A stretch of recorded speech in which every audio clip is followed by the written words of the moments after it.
I am so glad you convinced me that the family car should be the Defender 110.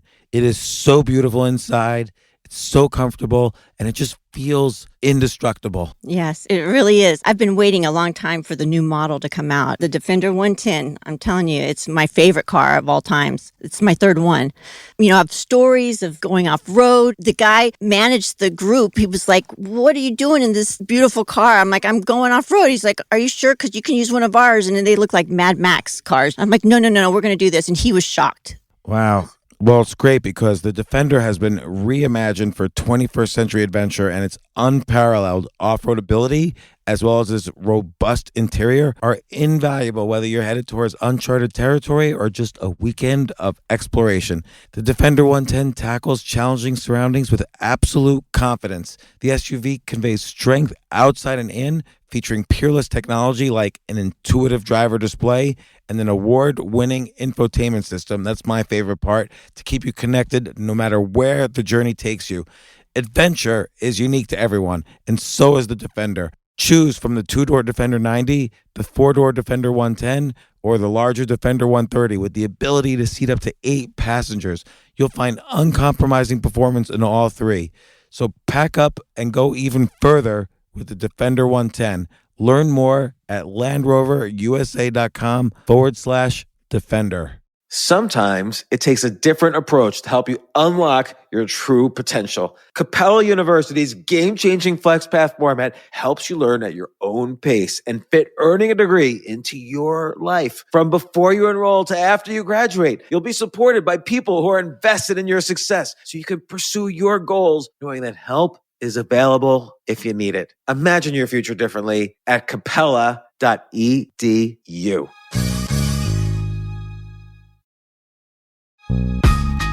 This isn't your average business podcast, and he's not your average host.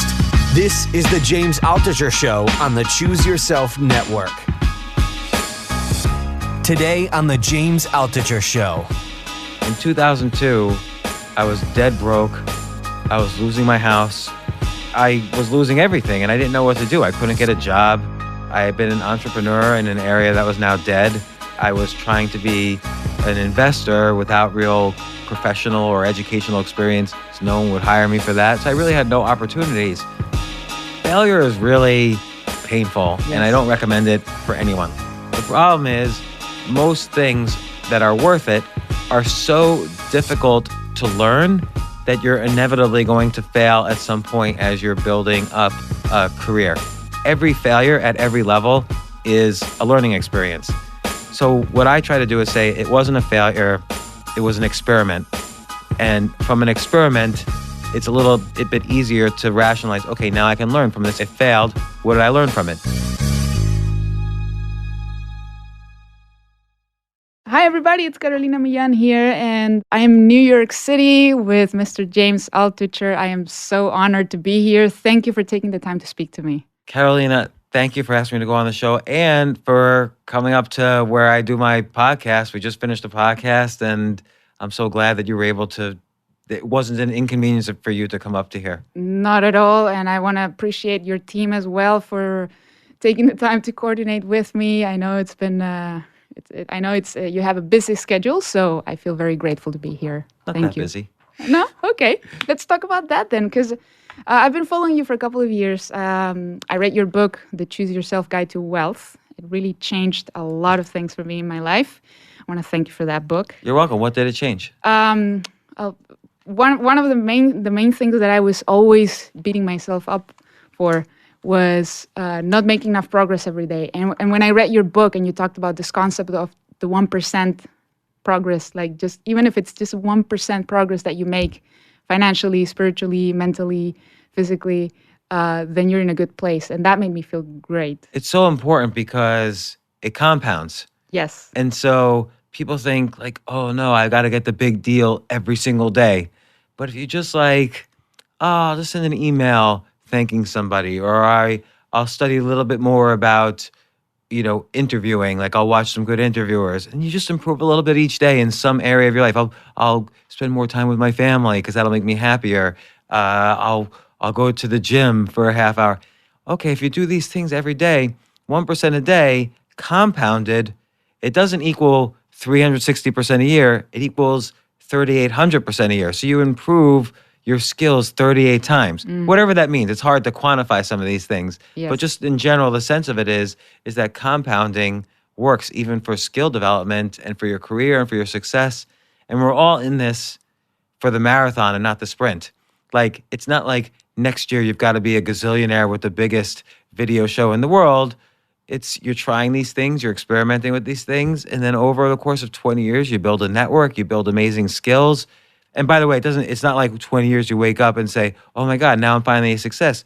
You've all along the way, if you're improving 1% a day and it's compounding, you're going to find incredible successes all along the way. Exactly. And that's the way I've been looking at it now, instead of being, comparing myself to other people. And I think a lot of people suffer from that comparisonitis. Yeah, when you compare, you despair. But I suffer from that too. It's hard not to, because we're tribal animals. So we're always, for millions of years. So our brains are set up to say, okay, this person's here and this person's here and I'm here and I want to be here. Like, it's very hard. That's why all social media is addictive. Like, how many followers does he have? How many followers do I have? And then you measure your life worth by your follower worth. And it's very hard to get off of the treadmill with all these addictions. Exactly. I agree. The other concept that I really loved about the book was the idea muscle.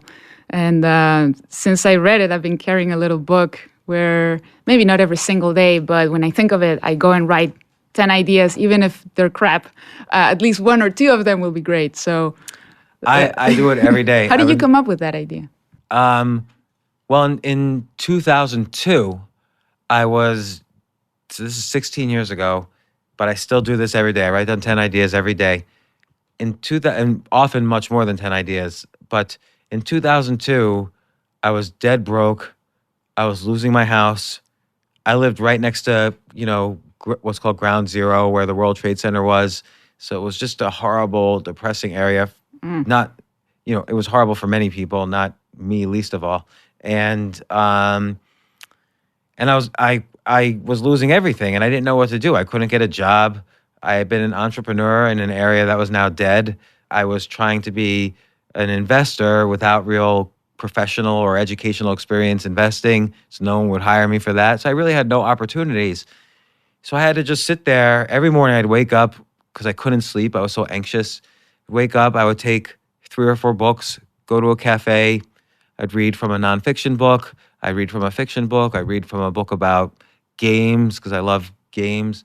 And then I would take a waiter's pad just like this, and I would write down 10 ideas for how I could do something, 10 things for me to do, or 10 people for me to reach out to and try to learn from.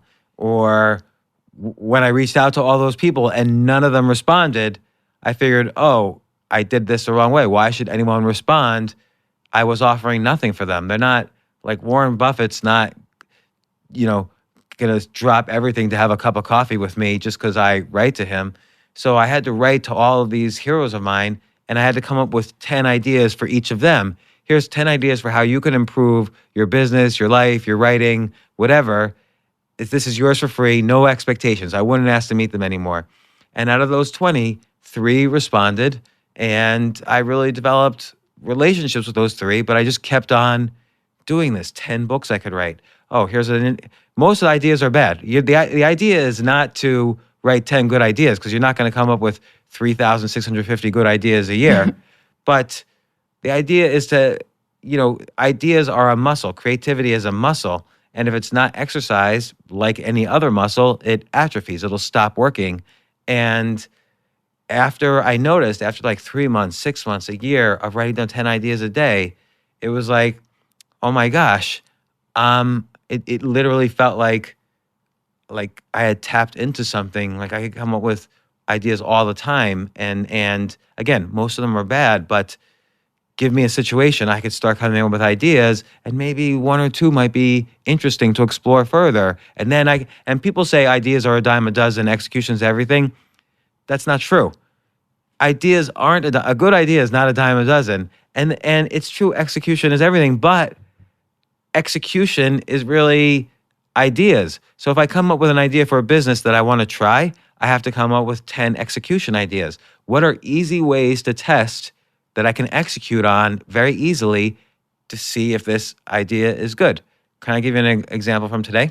Yeah, please. So one of my ideas on one of my lists was different business ideas I was thinking of. And I was thinking, like, you have Instagram, right? Yes. And you have texts on your phone, Yes. and you have Twitter, and you have maybe you have Snapchat, maybe you have Everything. LinkedIn, Quora, Facebook, email. So there's all these platforms where we get messages. And sometimes I miss messages because I didn't look at a platform long enough. Now, Gmail will take in, some of your messages, but not all. They won't take in your Instagram direct. They won't take in your texts. And so I was trying to think, is there a way to one business idea was to create an app that consolidates all your messages, maybe even your dating app messages, consolidates all your messages into one mega messaging app. And so that's an idea. I move on to the next idea. But then the next day I think to myself, you know what? I'm still thinking about that idea. And I have a rule. If you think about something 2 or 3 times in a week, there might be something to explore. And so I did a little bit of research. Well, is it possible? First off, is anybody doing this? That's an easy thing to execute on, is to just research, is anyone doing this? And that's where I think to myself, well, Gmail does like half of this, but they don't consolidate Instagram or text or some other things. And then I think to myself, well, can one app grab messages from every other app? And that's something to research. And then can I spec this out enough that I could post it on Freelancer and find a programmer who will answer some of these more difficult questions for me? And by the way, I'm sharing this idea with you, even though it might be a great idea, because in general, most people don't execute on any ideas. Absolutely not. So certainly no one's going to waste their valuable time executing on my maybe bad or mediocre idea. I need to take the first step. So that's why people are always scared. Like, don't tell anybody this I idea. They might steal it. No one ever really, very rare that people steal ideas. I mean, it's so rare they make a movie about it the one time it happens. So you always want to be abundant and share ideas, and good things come back to you. And if you're good at coming up with ideas, you'll come up with the next good idea. Mm-hmm. I'm sorry I'm talking too much, but I No, had another friend of mine. This was just a fun exercise. Another friend of mine texted me and said, I'm working out in my gym. This is this morning. I'm working out in my gym, and Daniel Craig, who used to play James Bond, is working out right next to me. And so I came out, and he was like, he asked me, should I talk to him? And so just on the fly, I wrote 10 things he can do with Daniel Craig. So and then he said, okay, I'm going to do one of these. He picked one of the ideas. One of the ideas was invite Daniel Craig to play in your weekly poker game. Now, my friend doesn't have a weekly poker game, but if Daniel Craig were to say yes, get all your friends over and have a weekly poker game, and Daniel Craig will show up and videotape the whole thing secretly. So that'll be fun. But anyway, it's just fun, too, coming up with ideas. And it's practice. Everything is practice. It's practice, exactly. And I love the fact that you don't only come up with ideas for yourself, but for other people. Because, see, I've never done that. That's very critical, is to come up with ideas for other people, because there's only so much you can do. You can't come up with 10 new business ideas for yourself every day, because how many businesses are you going to start? So, but also there's another important thing that helps you. So I've come up with, at different times, 10 ideas for Amazon, 10 ideas for LinkedIn, 10 ideas for XYZ company. And that's gotten me, I've flown to Amazon, I've given talks at Google, I've been a consultant to LinkedIn. I've gotten so many opportunities just writing 10 ideas for other companies. And again, none of these were huge opportunities for me, but hey, it was a bucket list moment to give a talk on the Google campus and get the tour. And then that's on my resume forever. And who knows the connections that comes from that, down the road. And so coming up with 10 ideas for other companies, particularly where you have experience and you have good ideas, like you have to work hard on those ones, is very important. Yeah, I love that. I love that concept. Like I said, that really motivated me to write more of my ideas, because I was not really doing it. I was not coming up with anything new. That's how I came up with, maybe I should do a podcast, and who should I interview? 10 people, like making lists of people, and how can I approach them so that they don't think I'm just, trying to get their attention, when I really just want to add value. So that's critical. And that's where you start coming up with 10 ideas to help people too. It's exactly. like, obviously you came up with ways to ask me and others to be on this podcast that were smart and intelligent and added value to me. Yeah. So, and you learned how to signal who you were in a way that makes you stand out. So, because a lot of people get pitched to be here and there and everywhere, and you can't say yes to everything. Exactly. Of course. Now, I know that you come up with a lot of ideas. I also know that you've started lots of businesses. How many in total now? 20? More than 20? Yeah, maybe like 19 or 20. 19 or 20. Yeah. And you also mentioned that most of them failed at some point. Horribly. What would be like maybe not necessarily your biggest failure, but the biggest lessons you learned from those? I mean, this is always a hard question because I feel like there's a lot of what I call failure porn that happens. Like people feel now I failed at a business, so now I'm really an entrepreneur or a superhero or an athlete or whatever. I failed, and so I'm going to learn from this. I'm going to come back and be a superhero or a super entrepreneur. Failure is really painful, and I don't recommend it for anyone. Like, avoid failure. If you never fail in your life, that's great. The problem is most things that are worth it are so difficult to learn that you're inevitably going to fail at some point as you're building up a career. And so, for instance, if you wanted to be an actor and you go to auditions, 99 out of 100 auditions, they'll say no. And you have to be able, maybe on the first 10, you'll sit in the car outside the audition and you'll cry. And I've heard from many actors that if I say, did you cry after your first 10 auditions? That they said no to, and all of them said yes. And but then you start to get used to the fact that things that are worth it are complicated. You want people to reject you because that means this is something that is important enough that if I actually do get good at this, I will separate myself out from 2 classes of people. So I'm going to separate myself out, or 3 classes of people. I'm going to once I get yeses from something where I got 99 out of 100 no's at first off, I'm going to separate myself out from the people who give up. So the people who give up, they're like, oh, I got 2 no's. I must not be good at this. Yeah. Which is a ridiculous statement because you don't even know yet. And this happens with young people. Like I have 2 children. If the first time they play tennis, if they can't serve the ball, they throw the racket, oh, I'm no good at this. And it's just not true. You just have to practice and then you'll get good. Yep. So if that's the first group of people you set out, the people who drop, let's compare it to acting again. A lot of people will just drop out after the first couple of rejections, like, oh, not for me. That's fine. Then you separate yourself out from the people who don't learn from their no's. So from every audition, you always have to take responsibility for your action. You could say, oh, they wanted a blonde person and I have black hair, so it's their fault. But that's not really true.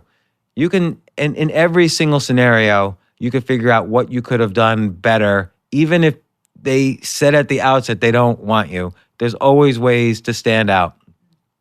And you can learn from that. It doesn't necessarily get you the job still, but you still learn how to get better to the point where you're starting to get yeses. So so that's the second group. You separate out from the people who just keep getting no's and don't really understand how to use that failure as a learning experience. I had a third group of people, but I forget what it was. So I just failed at that. That's okay. But failing in a business, I don't know, you learn, business is really, really difficult. Starting a business, just think of it from a communication point of view. When you have a business, there are several different groups of people you have to interact with. There's investors, there's competition, there's customers, there's employees, there's vendors. There's probably other groups I'm forgetting, but that's 5 haters right there. Sometimes. The haters sometimes. Yeah, the haters. Right. So haters or anonymous people who either love you or hate you. But that's part of the customers. But so there's 5 groups of people who have to be motivated by a vision that appeared in your head out of nowhere. And you have to somehow telepathically give them all that vision. Like my vision has to appear in your head somehow. And if you're a customer, my vision is going to look different than if you're an investor. So you have to figure out what everyone's agenda is and how to give your vision to that person. And that's step number one. Maybe not step number one, maybe step number 5 in having a good business. But there are so many skills in having a good business. It's very difficult. You have to learn how to negotiate. You have to learn how to sell. You have to learn how to motivate people. You have to learn how to execute on product development. You have, on and on. You have to learn how to get publicity for yourself. You have to learn how to do marketing. So on and on and on. And when you fail at a business or at an aspect of a business or at an aspect of a business, because it's almost like a fractal, like no matter how much you look closer at it, it's just as difficult. So negotiating is not one big skill to learn. There's negotiating with different types of people. You have to learn each type of person. There's negotiating for salary. There's negotiating on the price of a product. There's negotiating when you sell a company. There's negotiating when you take an investment. There's negotiating when you do some kind of affiliate deal. So there's micro skills. There's negotiating after you negotiated. So once you finish a negotiation and lawyers are involved, the negotiation is not over yet. People think the negotiation's over. Negotiation's just beginning at that point, because then the lawyers want to get their fees, so they start negotiating. You have to learn how to manage them. So every skill has micro skills that have micro skills. So what that means, what I'm really saying is every failure at every level is a learning experiment, a learning experience. So what I try to do is say it wasn't a failure, it was an experiment. And from an experiment, it's a bit easier to rationalize, okay, now I can learn from this experiment. It failed. What did I learn from it? People say, there's a cliche, people say Thomas Edison failed at making the light bulb 1,000 times in a row. He didn't fail. He just was experimenting with different filaments of wire.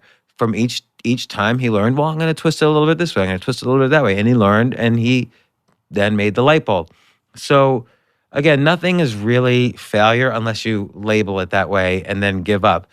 View everything as an experiment and a learning experience. I know that's almost a cliche to learn, but I hopefully give a new way to think about it, which is that failure equals experimentation instead. And also the idea that anything worth doing, you're certainly going to fail at along the way. But,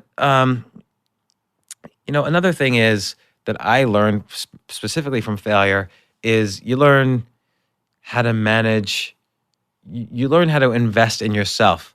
So people say, again, it's a cliche, invest in yourself. But what does that really mean? Maybe it means take a photography class, learn how to take great photographs, and now for a small investment, like let's say it costs you $1,000 to take a photography class, and then another $1,000 for a great camera. For a $2,000 investment, maybe you can book within the next year a $10,000 wedding photography gig. So what other investment can you put in $2,000 and make 500% or 400% returns? So it's no other investment. You can't invest in the stock market and do that. Very rare. No. But that's not quite what investing in yourself really means.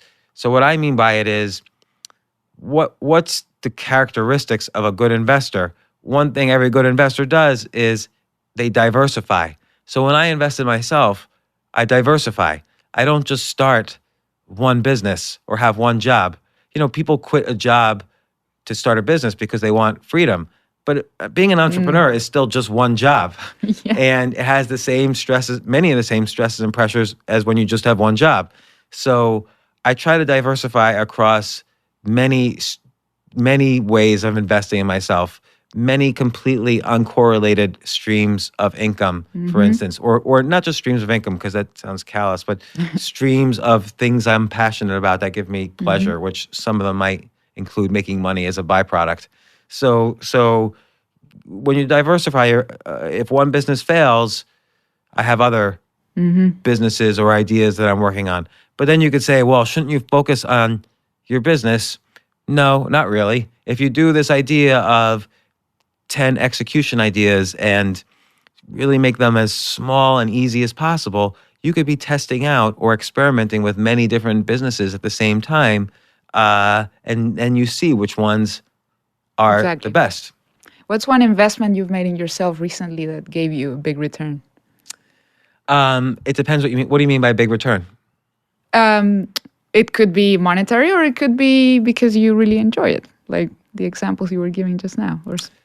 Okay. I'm gonna give an example that's long. Okay. So all my answers are long. Maybe I may try to make a fast answer. I like long answers because, when I interview people and they give me like 2 sentences, I get nervous. Oh, okay. So I love long answers. I'll give you a short answer and a long answer. Okay. So I'll start with the short one. So a couple of years ago, I started experimenting with stand-up comedy, going on stage and in front of a room of strangers, nobody knew who I was, and doing stand-up comedy. And it turned out to be one of the most difficult skills I've ever had to learn. And again, with any skill that's worth learning, there are micro skills, and then there are micro skills to the micro skills, like I discussed with Yes. business. But every hard skill that I've learned, like I love learning. I love meta learning. So I love taking what I know about the art of learning and applying it to many fields. So I said, okay, I've learned how to do lots of things that were very difficult. I'm going to apply this meta learning to learning how to do stand-up comedy. And so I go up on stage, and everyone else has been doing it for 20 years. I've been doing it for 2 or 3 years, and about 2.5. And it's very difficult. But then what I do is I take the skills I learn from getting better at stand-up comedy, getting 1% better every day at stand-up comedy, and I'm able to apply it to other businesses and ventures I'm in that have nothing to do with stand-up comedy. So, for instance, I help run a business that has about 100 employees. So when I'm speaking to those employees and trying to impart a vision I have for success and motivation and so on, and why this could be great for everyone, it's very helpful to take things I've learned from stand-up comedy and use those things when speaking to in other completely different situations. And I don't mean just humor, although I use that, but just how do you understand who's in the crowd and who needs a little bit more of a boost and where in the crowd to focus, and how do you talk to the crowd and interact, and how do you come up with ideas on the fly, and how do you get a sense of, where to stand on the stage and how to pause and how to inflect your voice and when to do impressions, which are useful in public speaking as well as stand-up comedy. And I've used those same ideas when I'm on television. So if I do a television appearance, it's often with, let's say it's a news show. It'll have 2 anchors and then maybe 3 panel members. I might be a panel member. Well, suddenly that's my audience, the anchors and the panel members, and learning how to kind of not quite take control of the situation, because that sounds Machiavellian, but learning how to sort of influence the direction of where this discussion is going. That's what happens in stand-up comedy too. Might not use any humor at all, but there's other skills in stand-up comedy other than just humor. It's just one skill among 20 in stand-up comedy. So that was my short answer, unfortunately. My long answer is in writing.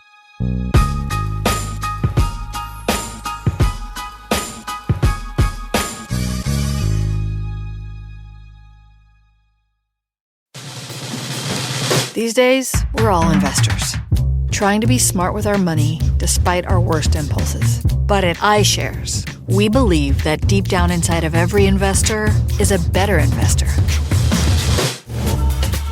One that's just waiting to be let out.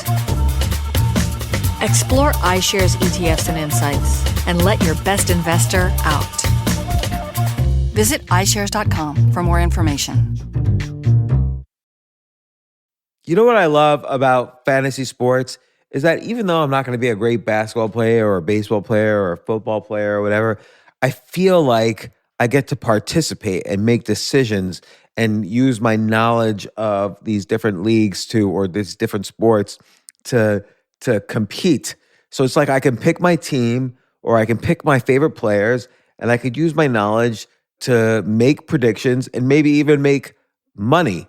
So with the basketball season here, you can now pick combo projections across football and basketball from the Specials League on Prize Picks. This is a league created specifically for combo projections that include 2 or more players from different sports or leagues. Want to play alongside some of Prize Picks' favorite players like rapper Meek Mill and comedian Andrew Schultz, who's also been a guest on this podcast, and I've been a guest on his? You can now find community plays under the promos tab of the app to view entries for some of the biggest names in the Prize Picks community each week.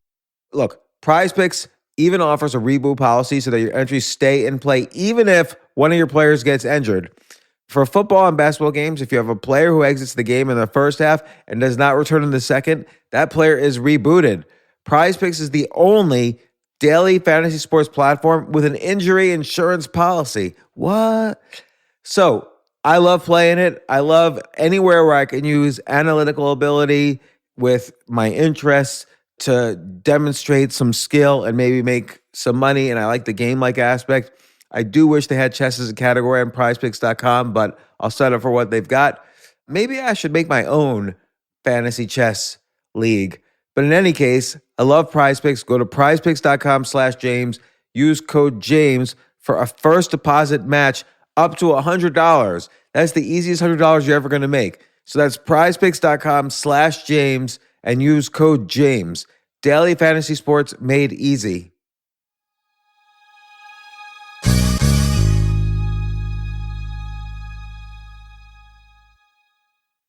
The future of learning is definitely online. Like, it's such BS that you have to spend $200,000 or take $200,000 in loans and go to some fancy school when it's useless. It doesn't guarantee you a job.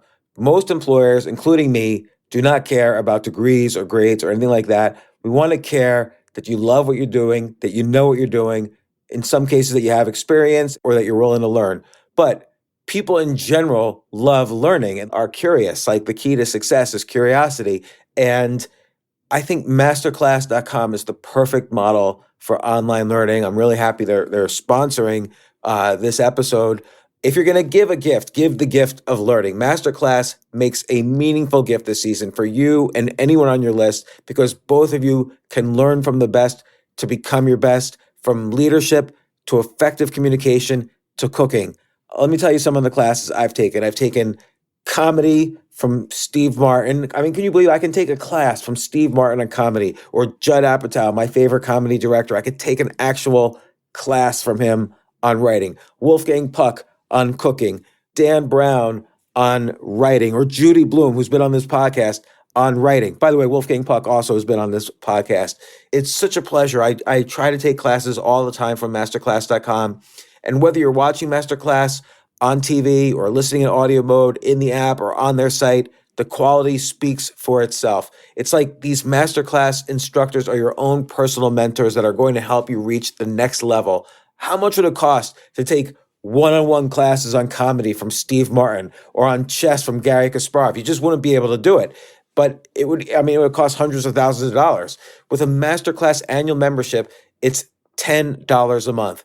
Memberships start at $120 a year for unlimited access to one-on-one classes with all 180 plus Masterclass instructors. So it's not just $120 for one instructor. You get all 180 plus Masterclass instructors. Boost your confidence and find practical takeaways you can apply to your life and at work. And if you own a business or are a team leader, use Masterclass to empower and create future-ready employees and leaders. That's the real education in today's world. So this holiday season, you can give one annual membership and get one free at masterclass.com/JAS. JAS, of course, stands for the James Altucher Show. So right now you can get two memberships for the price of one at masterclass.com/JAS.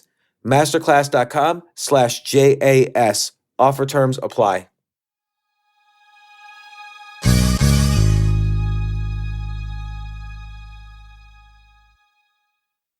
So I've been writing for 26 years. Yes. The first 5 years of that, I was horrible. I wrote a lot of fiction. Nothing got published.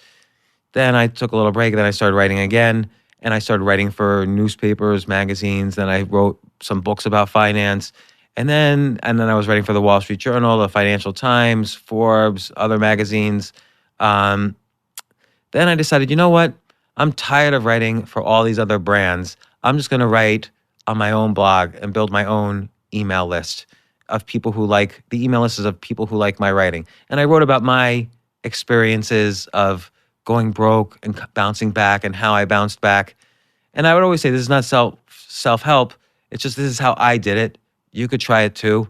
May or may not work, but this is what I did to bounce back from being depressed and broke and failing and so on. And I wrote those stories, and they were popular, and it built up an audience and a much bigger audience than anything I was writing for when I was writing for the Wall Street Journal and so on. People often think they need big brands to bless them, but I was just writing for my own website, my own blog, and I built up a 20 times bigger audience than when I was writing for the big brands. And by building up that email list and by building up that audience, I was able to create a business where I was able to then hire people to build products of maybe greater value to my readers and then sell those products to provide even better value to the readers. And that became a substantial business. So writing for free for years and building up and investing in myself by building up the skill of writing, which of course has 20 micro skills as well, that helped me build a very nuts and bolts, profit-oriented business, which is very successful. I mean, we've been growing, 100 to 200% a year since we started. Amazing. Wow. I mean, maybe this year will be over 100 million in revenues.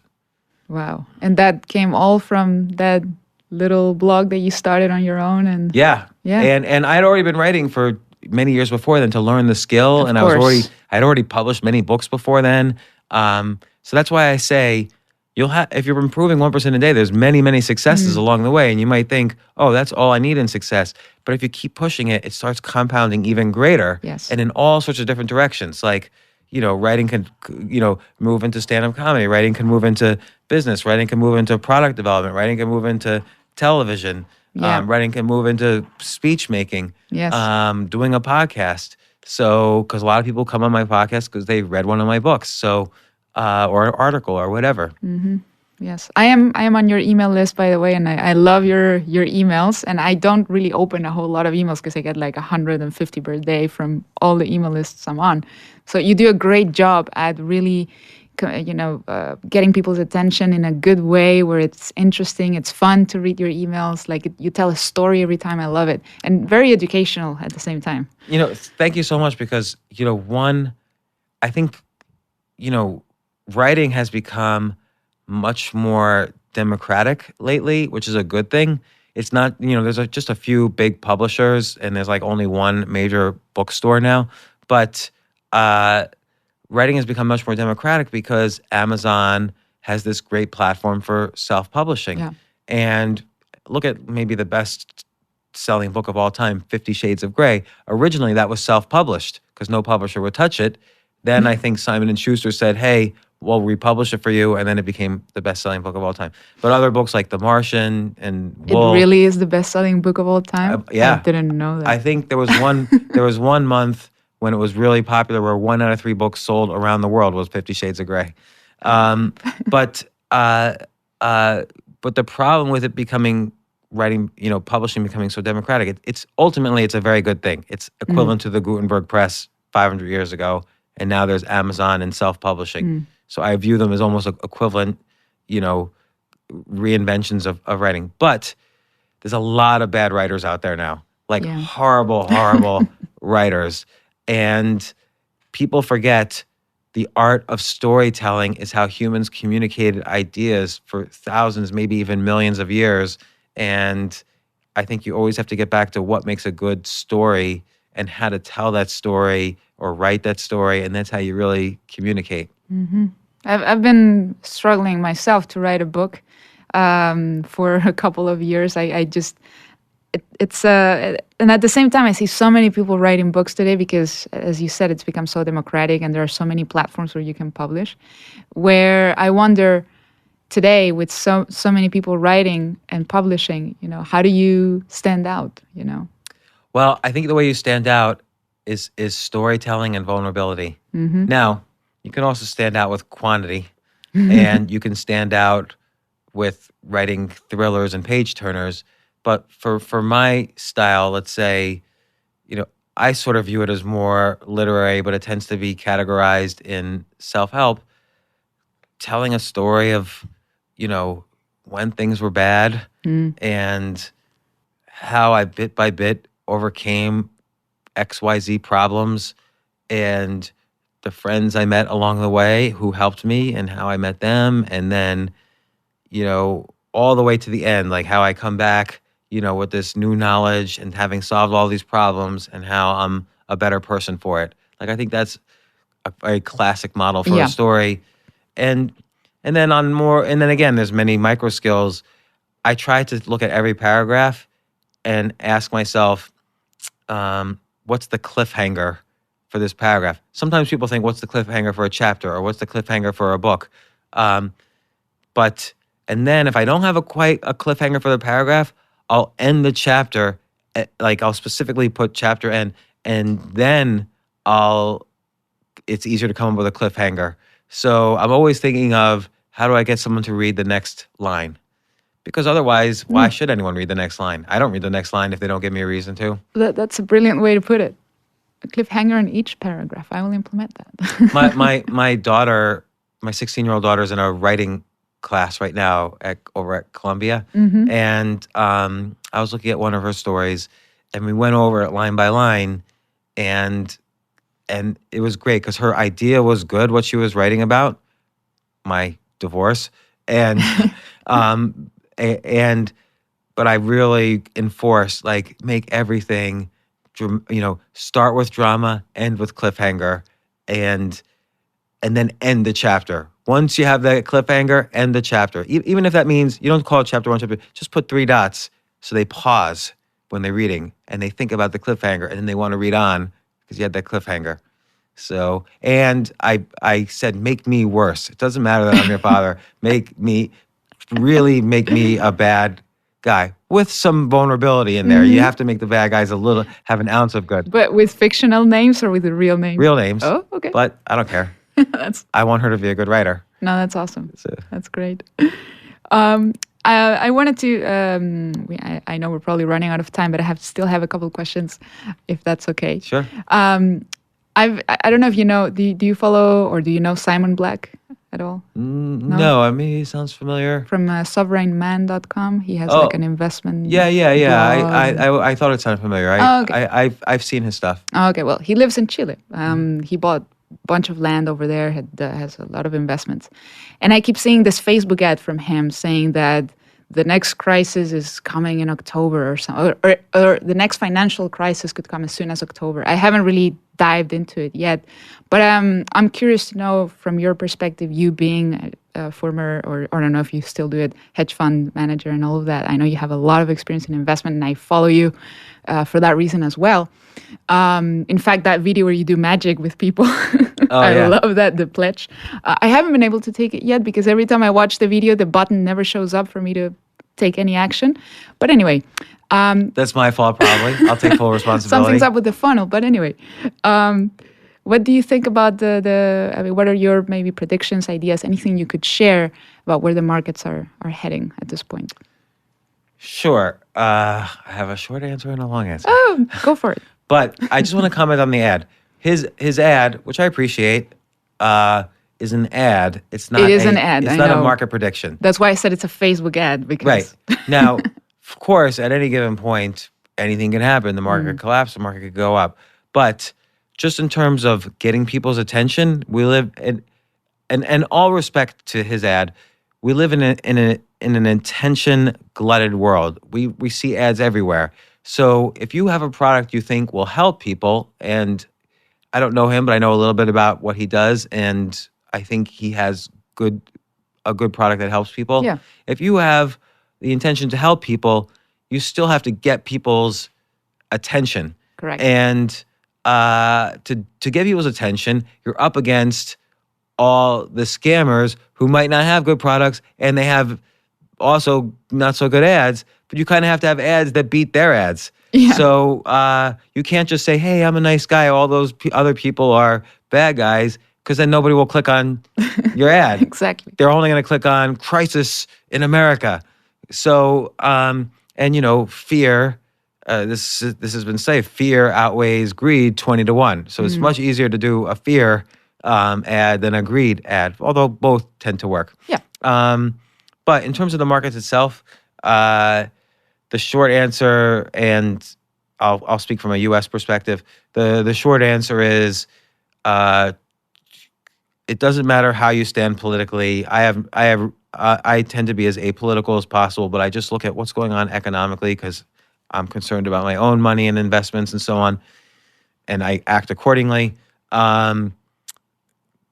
Trump or the government or Congress have done two things recently that's going to create an enormous surge over the next 2 years. And I've said this before, and we're already starting to see the results of it. We had the highest growth numbers in a long time just recently. He offered a tax holiday for companies to take their money, that's their cash that's just sitting in bank accounts overseas, bring it over here back to the U.S., and hey, we'll turn away, we'll tax it much less than we normally would have. So it gives an incentive. You have to do it by a certain point. Right. It gives incentive for hundreds of companies to bring back $1 trillion to the U.S. And then they have to spend it.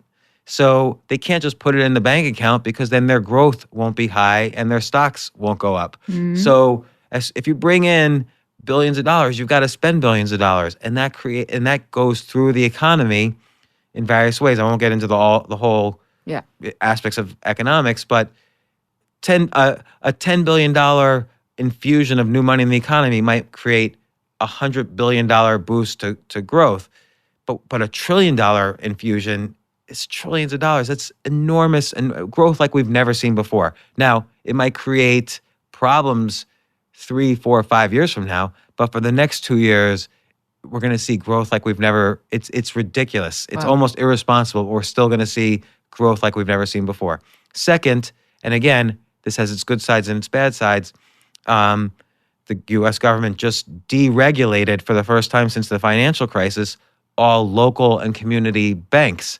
Now, remember, those banks used to lend out too much money, and then we had the financial crisis. Well, now they're deregulated again, so they're going to start lending out money. What happened the last time before the financial crisis? Well, a lot of money hit the economy. People bought houses, they hired furniture companies, they hired architects, and the markets soared to all-time highs in 2007. The exact same thing's going to happen again. So I think Trump's obviously laying the groundwork for a re-election campaign in 2020. I think probably by sometime next year, the Dow will hit double where it is now. And I think we have a huge surge coming. Now, in the long run, I'm not as optimistic. I think income inequality in the U.S. is going to have a bad ending, and we already see the beginnings of that bad ending too, but that's a much slower story to play out, whereas these other two things I mentioned are fast stories. The long story is depressing, but the fast stories, which is what I care about for my money right now, is very optimistic. Mm-hmm. Anything that everyday people can do to take advantage of something like that? Yeah, again, diversify investing in yourself. So,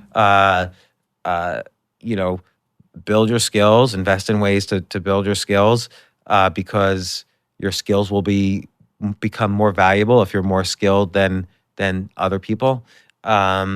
Then be in the stock market, because the stock market's going to go straight up, and just you don't have to pick the next great big stock, just diversify in the stock market. Yeah. I'm just giving a simple way. Yeah. And put a little bit in cryptocurrencies, because there's an enormous story there that's playing out. You don't have to put 100% of your money, put 1% of your money. If the story plays out, you might make millions on just that. So again, diversify across many things that aren't correlated to each other, but booms will happen in the short term.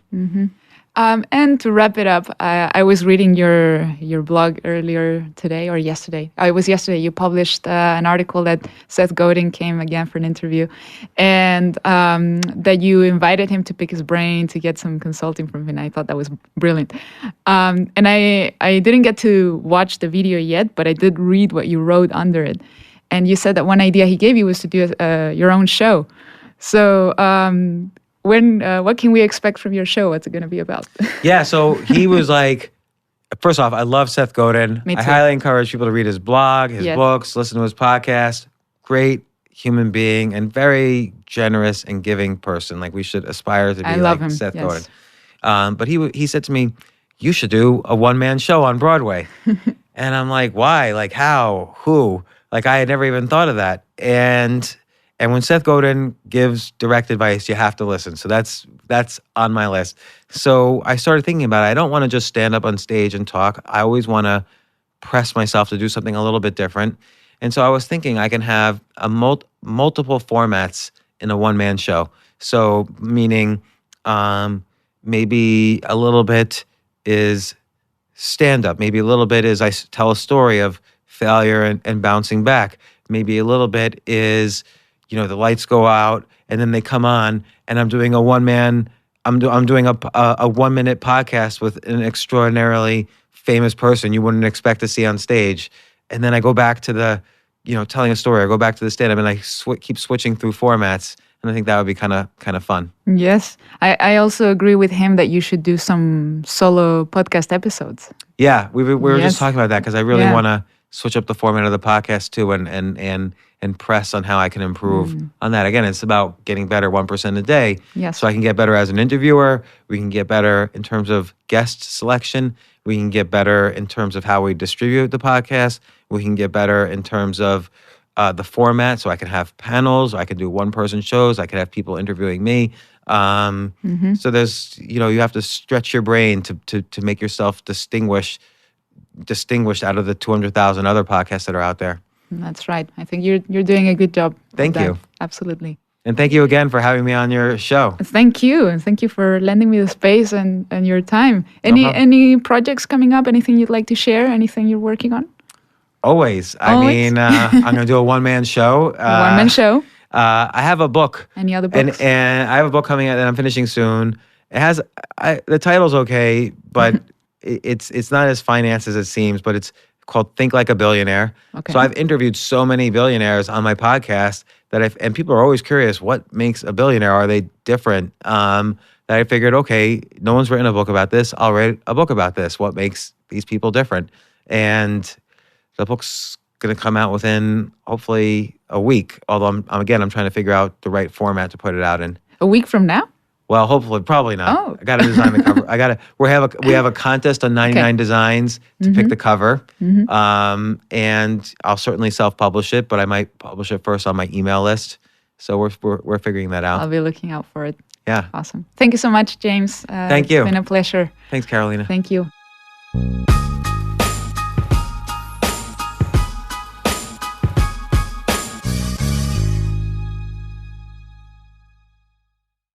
AI might be the most important new computer technology ever.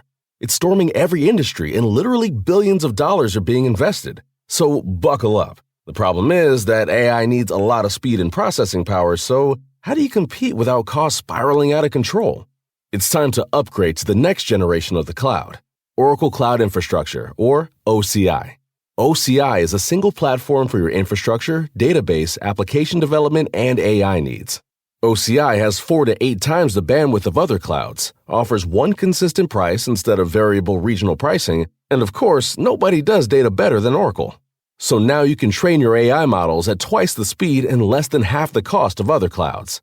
If you want to do more and spend less, like Uber, 8x8, and Databricks Mosaic, take a free test drive of OCI at oracle.com/advance. That's oracle.com/advance. oracle.com/advance.